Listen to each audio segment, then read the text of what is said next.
Hello viewers, welcome to Max Magic Time. இன்னைக்கு சிம்பிளிஃபிகேஷன்லேருந்து ஒரு shortcut பார்க்கலாம். என்ன கொடுத்துருக்காங்க, 5 plus root of 6 divided by 5 minus root of 6 equal to a plus b root of 6 எனில் ஏபியை காண்க. ஏபியோட value என்னன்னு சொல்லி கேட்டிருக்காங்க. நம்ம இதுக்கு முன்னாடி 2 சம் பார்த்தோம். அதில் இது மட்டும் தான் கொடுத்துருந்தாங்க. இதோட ஆன்சர் என்னன்னு சொல்லி கேட்டிருந்தாங்க. ஆனால் இப்போ நமக்கு எக்ஸ்ட்ரா ஏபியோட வேல்யூ என்னன்னு சொல்லி கேட்குறாங்க. நம்ம எப்பவும் போடுவோம்ல அதே ஸ்டெப் தான் யூஸ் பண்ணணும். இப்போ இங்கே 5 தனியாக ரூட் கொடுக்காம இருக்கு இல்லையா, அந்த 5க்கு நம்ம ரூட் எடுத்துக்கிடுவோம். எல்லாமே ரூட்டாக மாற்றிக்கிறோம். 5க்கு ரூட் எடுத்தோம்னா என்ன வரும், 25 வருமா, 25. இப்போ நமக்கு ஒரு நம்பருக்கு ரூட் எடுக்க தெரியல அப்படின்னா என்ன நம்பர் கொடுத்துருக்காங்களோ அந்த நம்பரை சேம் அதே நம்பரால், இப்போ 5 இருக்கிறதுனால 5 × 5 25 வரும். அதே நம்பரால் மல்டிபிள் பண்ணோம்னா அதுதான் அந்த நம்பருக்கான ரூட்டுன்னு அர்த்தம்.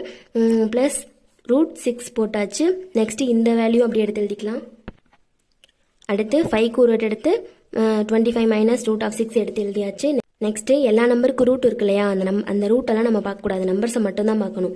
நம்பர்ஸை மட்டும் பார்த்தோம்னா 25 + 6 இருக்கா, இது ரெண்டையும் ஆட் பண்ணோம்னா 31 வருமா, டிவைடட் பை 25 - 6 இருக்கா, இது ரெண்டையும் மைனஸ் பண்ணோம்னா 19 ஆன்சர் வரும்.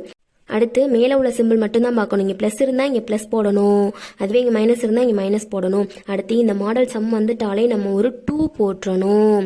நெக்ஸ்ட் என்ன பண்ணணும்னா இங்கே ரூட் கொடுக்காம என்ன நம்பர் இருக்கோ அதை இந்த 2 கூட மல்டிபிள் பண்ணிக்கிறணும். அடுத்து என்ன இருக்குது, √6 இருக்கா, அதையும் நம்ம போட்டுக்கரலாம். டிவைடட் பை இது ரெண்டையும் மைனஸ் பண்ணோம்னா என்ன வரும், 19 வரும். அதுக்கப்புறம் இந்த நம்பரை நம்மளால் ஷார்ட் பண்ண முடியுதா அப்படின்னு சொல்லி பார்க்கணும். ஏன் ஷார்ட் பண்ண முடியுதா, முடியாது. அப்போ நம்ம அப்படியே எடுத்து எழுதிக்கலாம். இந்த 2a 5a மட்டும் நம்ம மல்டிபிள் பண்ணி எழுதிக்கலாம். இப்போ இது மட்டும் கொடுத்து நமக்கு இதோட ஆன்சர் என்னன்னு கேட்டிருந்தாங்கன்னா இதுவாக தான் இருக்கும் நமக்கான ஆன்சர். இப்போ நமக்கு என்ன கேட்டிருக்காங்க அப்படின்னா ஏபியோட வேல்யூ சேர்த்து கேட்டிருக்காங்களா. இப்போ என்ன பண்ணணும்னா அதுவும் இந்த மாடலில் கேட்குறாங்க. இப்போது ஏ அதாவது 31/19 இருக்கா, இதை நம்ம ஏயா வச்சுக்கலாம். இந்த ப்ளஸ் இருக்கா, அந்த ப்ளஸுக்கு பதிலாக ப்ளஸ் அப்படியே இருக்குது. இந்த பிக்கு பதிலாக 10/19 எடுத்துக்கலாம். இந்த √6 நமக்கு அப்படியே இருக்குது. இப்போ நம்ம தனியாக எடுத்து எழுதுவோம், புரியும்.